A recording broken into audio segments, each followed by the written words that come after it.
Hi friends, ഞാനിന്ന് share ചെയ്യാൻ പോകുന്നത് എല്ലാ വീട്ടമ്മമാർക്കും ഡെയിലി യൂസ്ഫുള്ളായ നല്ല നല്ല ടിപ്സുകളുമായിട്ടാണ്. അപ്പോൾ വീഡിയോ സ്കിപ്പ് ചെയ്യാതെ കാണുക. ചാനൽ സബ്സ്ക്രൈബ് ചെയ്യാതെ കാണുന്നവരുണ്ടെങ്കിൽ പ്ലീസ് ഒന്ന് സബ്സ്ക്രൈബ് ചെയ്ത് സപ്പോർട്ട് ചെയ്യാനും കൂടി മറക്കരുത്.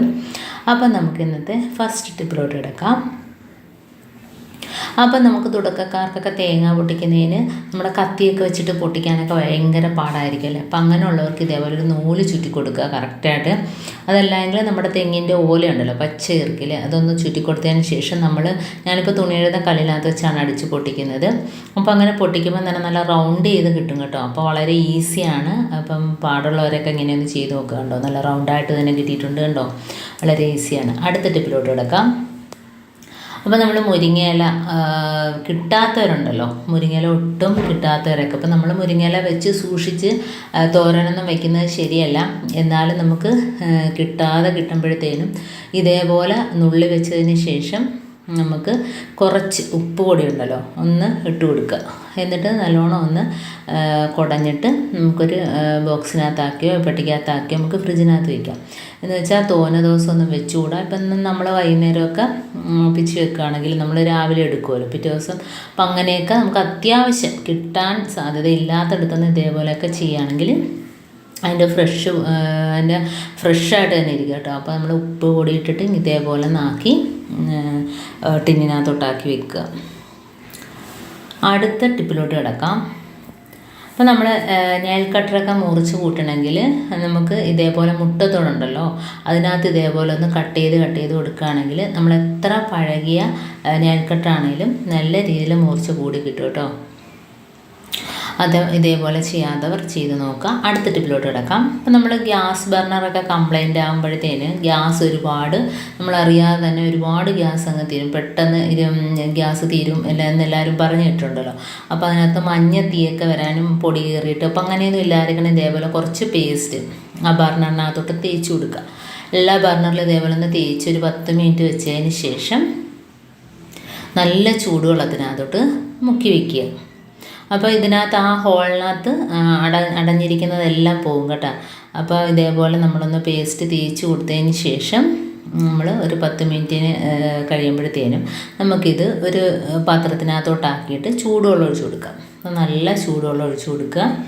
അപ്പോൾ അതിനകത്തിരിക്കുന്ന ഓരോ ഹോൾസിൽ ഇരിക്കുന്ന ഇതെല്ലാം പോവും.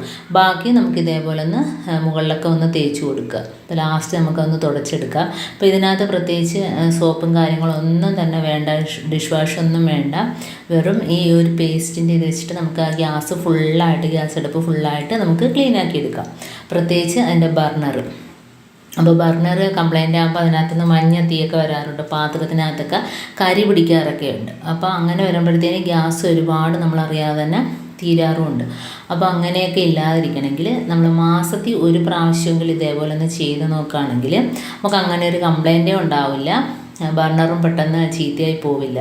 അതേപോലെ പെട്ടെന്ന് തന്നെ ബർണറൊക്കെ ഓരോരുത്തരുടെ ഇത് ചീത്തയായി പോകാറുണ്ട്, പൊടിഞ്ഞു പോകാറുണ്ട്. അപ്പോൾ ഇങ്ങനെ ചെയ്താൽ മതി. ഇപ്പോൾ ഞാൻ തന്നെ നല്ല രീതിയിൽ ചൂടുവെള്ളം ഒഴിച്ച് കൊടുക്കുകയാണ്. ഇപ്പോൾ 10 മിനിറ്റ് അത് തേച്ച് വെച്ചതിന് ശേഷം അപ്പോൾ അതിനകത്തുള്ള ഹോൾസിനകത്തുള്ള എല്ലാ പൊടിയും വേസ്റ്റ് അഴുക്കും എല്ലാം പോയി കിട്ടും കേട്ടോ. അപ്പോൾ ആ ബർണറും കൂടെ അതേപോലെ എടുത്തിടാം. അപ്പോൾ അതങ്ങനെ അതിനകത്തോട്ട് ഇരിക്കട്ടെ. അപ്പോൾ അതിനകത്ത് മുങ്ങി ഇരിക്കട്ടെ. അപ്പോൾ അത്രയും സമയം കൊണ്ട് നമുക്ക് ഗ്യാസിൻ്റെ മുകൾ ഭാഗമൊക്കെ ഈ ഒരു പേസ്റ്റ് തൊട്ട് തേച്ചില്ലേ, അത്രയും മാത്രം മതി. അത് വെച്ച് നമുക്ക് ക്ലീനാക്കി എടുക്കാം. പിന്നെ ഈ വെള്ളം ഉണ്ടല്ലോ, ഈ പേസ്റ്റിൻ്റെ വെള്ളം, അതിനകത്ത് നമുക്ക് സ്പോഞ്ച് മുക്കിയിട്ട് ഗ്യാസ് അടുപ്പിൻ്റെ മുകളൊക്കെ തേച്ചിടുക. ഇതിപ്പോൾ അതുകൊണ്ട് കുറച്ച് നേരം മുക്കി വെച്ചതിന് ശേഷം അതുകൊണ്ട് ഇതേപോലെ ഒന്ന് ബ്രഷ് വെച്ചൊന്ന് തേച്ച് കൊടുക്കുക. അപ്പോൾ ആ ഹോൾസിനകത്തുള്ള അഴുക്കെല്ലാം പോയിട്ട് കണ്ടോ, ബർണർ നല്ല പുതിയതുപോലെ ഇരിക്കും. അപ്പോൾ നമ്മൾ സാധാരണയായിട്ട് ഉരച്ച് തേച്ച് കഴിയേണ്ട കാര്യമില്ല, കാരണം അതിനകത്തുള്ള അഴുക്കെല്ലാം അതിനകത്ത് ഇറങ്ങിയിരിക്കും.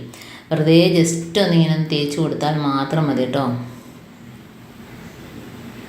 അപ്പോൾ നമുക്ക് നോക്കുമ്പോൾ തന്നെ അതിൻ്റെ ഓരോ ഹോളും കാണാൻ പറ്റും കേട്ടോ. അത്ര നല്ല രീതിയിൽ ക്ലീനായിട്ട് കിട്ടും.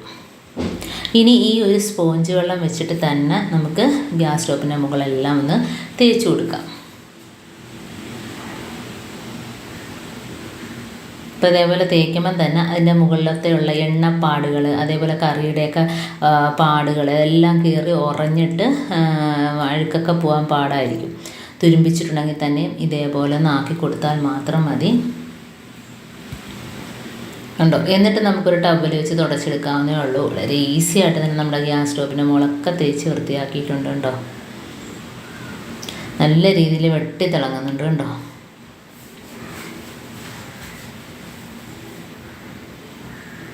അപ്പോൾ ഇതേപോലെ എല്ലാ ഭാഗത്തും ഒന്ന് തേച്ച് കൊടുക്കുക. അതിനുശേഷം നമ്മുടെ കയ്യിൽ കോട്ടൺ ടവലോ തുണിയോ എന്താണെന്ന് വെച്ചാൽ നമുക്കത് വെച്ചിട്ടൊന്ന് തുടച്ചെടുക്കാവുന്നതാണ്.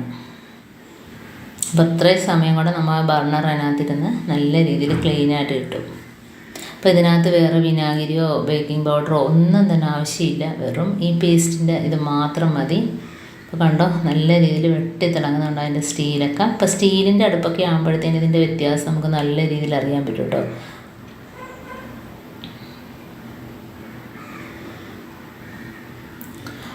അപ്പം നമ്മുടെ ഗ്യാസ് അടുപ്പ് ക്ലീനായിട്ട് കിട്ടിയിട്ടുണ്ട്. ഇനി നമുക്കിതിൻ്റെ ബർണർ ജസ്റ്റ് ഒന്ന് ഇതേപോലെ ഒന്നാക്കി കഴുകിയിട്ട് നമുക്ക് ഇട്ട് കൊടുക്കാം.